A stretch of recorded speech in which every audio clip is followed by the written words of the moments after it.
Okay, so gawin natin guys, every time na click natin yung specific row, kailangan yung data niya mapunta dun sa text boxes natin sa kaliwa, sa left side.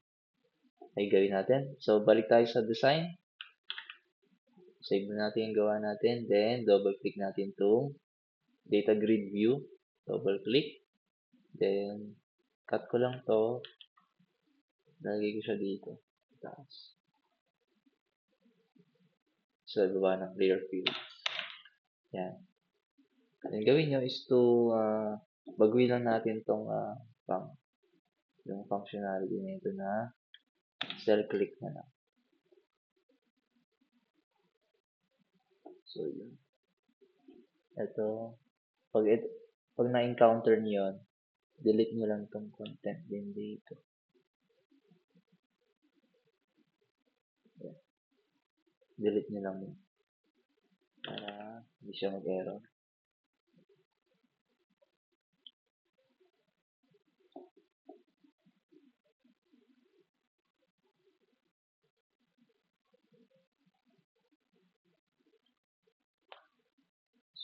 Lagay lang natin ito.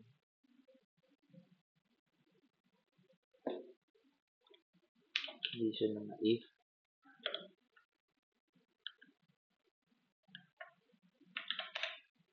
Yung variable name naman, pwede p left row index is greater than or equals to 0.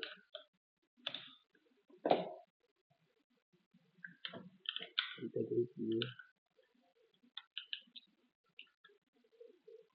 Data grid view. Data grid view row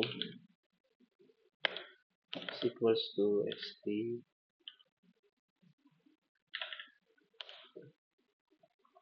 dot rows. Yan. Oops, more. Let's go more. Data grid view. Kulang to. Ng row. Yan.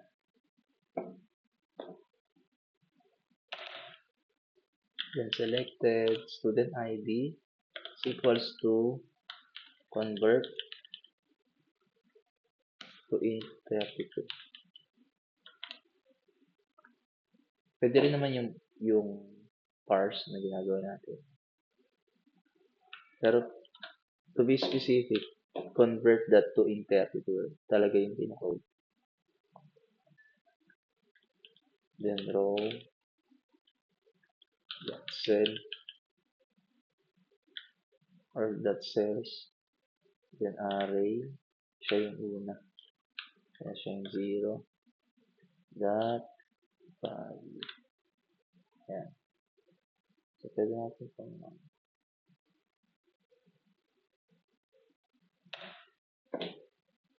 So, ibig sabihin ng ito, kapag may kinlik tayo, so, itadirect niya sa selected student ID, then siya yung magiging 0 yung value. Siya yung pinaka-una. Then, student number.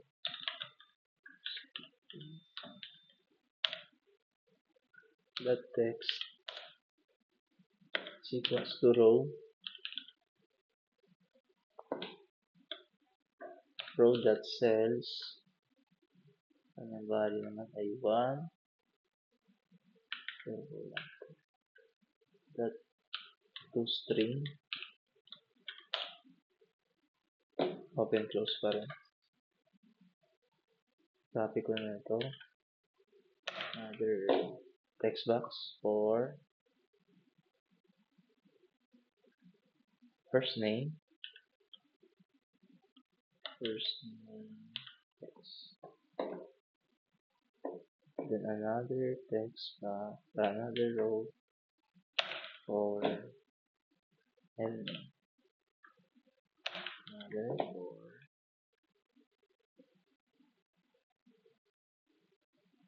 gender. Pero hindi siya that text. That ano siya.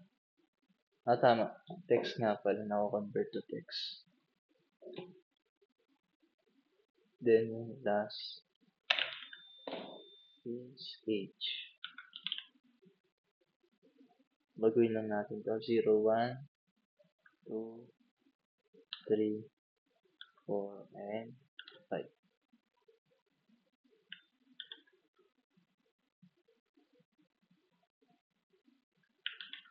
Okay, alam natin.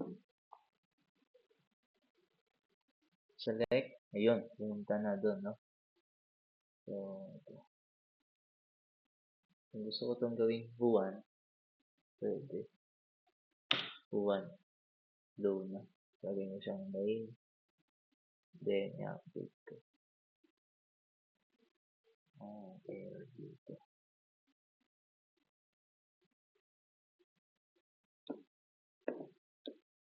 Debug lang natin.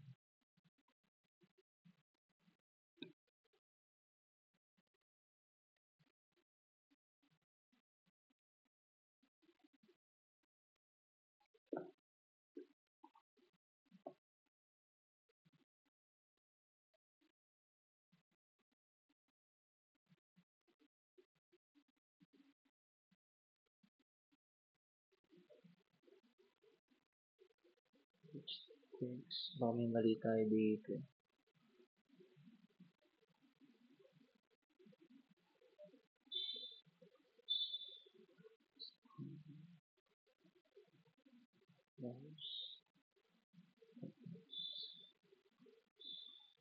Integrity. Browse.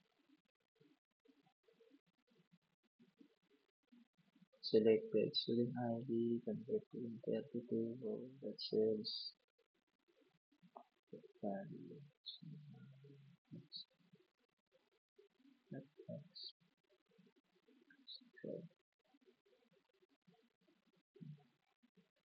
String.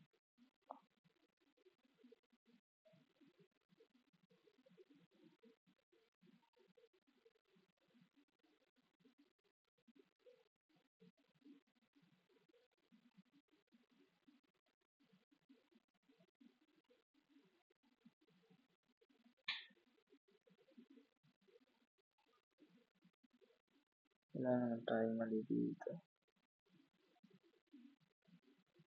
Check natin dito nagkamali sa update. Okay guys, wait lang, i-debug lang natin.